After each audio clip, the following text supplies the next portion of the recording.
means the following: isostasy, general equilibrium in the Earth's crust, maintained by a yielding flow of rock material beneath the surface under gravitational stress. This vital role of mountains that was discovered by modern geology and seismic research was revealed in the Qur'an centuries ago as an example of the supreme wisdom in God's creation. We placed firmly embedded mountains on the earth so that it would not move under them.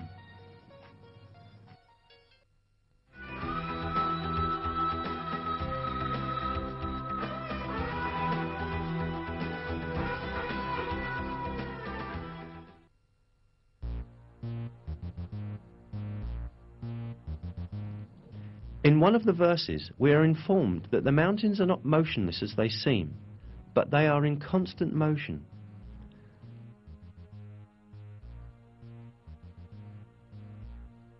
You will see the mountains you reckon to be solid, going past like clouds.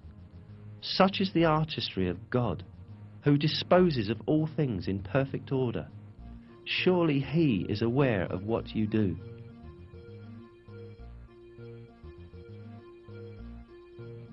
This motion of the mountains is caused by the movement of the Earth's crust that they are located on. The Earth's crust sort of floats over the mantle layer, which is denser. It was at the beginning of the 20th century when, for the first time in history, a German scientist by the name of Alfred Wegener proposed that the continents of the Earth had been attached together at the initial phases of the world, but then drifted in different directions and thus separated as they moved away from each other.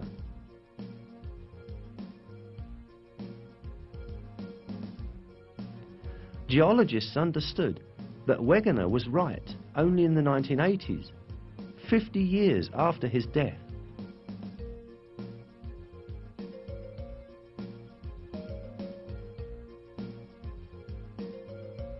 Discovered as a result of the geological research carried out at the beginning of the 20th century, this movement of the Earth's crust is explained by scientists as follows. The crust and the uppermost part of the mantle, with a thickness of about 100 kilometers, are divided into segments called plates. There are 6 major plates and several small ones. According to the theory called plate tectonics, these plates move about on Earth, carrying continents and ocean floor with them. Continental motion has been measured at from 1 to 5 centimeters per year. As the plates continue to move about, this will produce a slow change in Earth's geography. Each year, for instance, the Atlantic Ocean becomes slightly wider. There is a very important point to be stated here. God has referred to the motion of mountains as a drifting action in the verse. Today, modern scientists also use the term continental drift for this motion. Unquestionably, it is one of the miracles of the Qur'an that this scientific fact, which has been recently discovered by science, was announced in the Qur'an.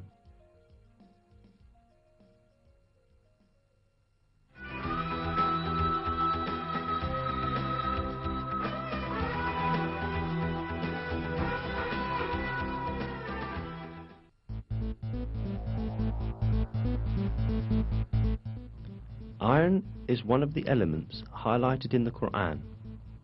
In Surat al-Hadid, meaning iron, we are informed,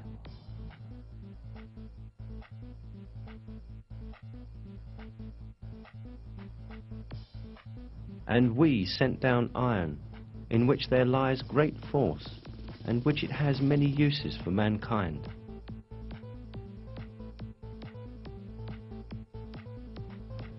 The word "sent down," particularly used for iron in the verse, could be thought of having a metaphorical meaning to explain that iron is given to the service of people. But when we take into consideration the literal meaning of the word, which is being physically sent down from the sky, we realize that this verse implies a very significant scientific miracle.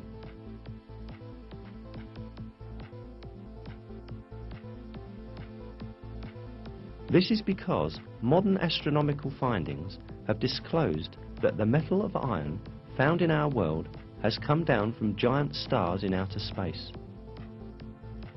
The heavy metals in the universe are produced in the nucleus of big stars. Our solar system, however, does not have a suitable structure to produce iron on its own. Iron can only be produced in much bigger stars than the Sun, where the temperature reaches a few 100 million degrees.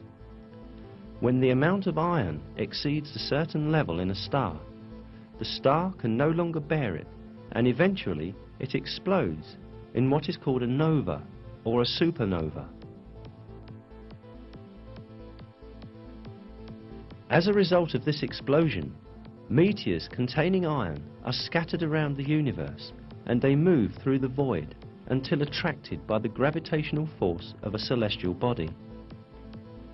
All this shows that the metal iron did not form on the Earth, but was carried from exploding stars in space via meteors and was sent down to Earth, exactly the same way as stated in the verse. It is clear that this fact could not have been scientifically known in the 7th century, when the Qur'an was revealed. And we sent down iron, in which there lies great force, and which has many uses for mankind. In addition, the 25th verse of Surat al-Hadid, which refers to iron, includes two interesting mathematical codes. Surat al-Hadid is the 57th surah in the Qur'an. The numerical value of the word al-Hadid in Arabic, in other words, is abjad, is the same number, 57. The numerical value of the word Hadid alone is 26, and 26 is the atomic number of iron.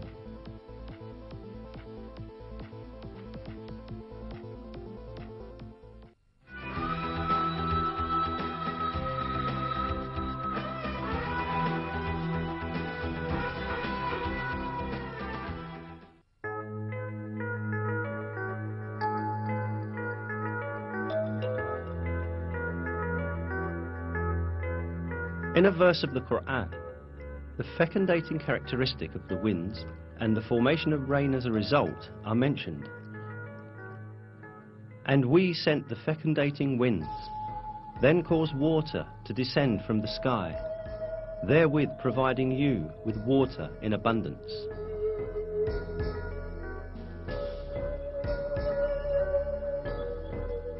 In this verse, it is pointed out that the first stage in the formation of rain is wind.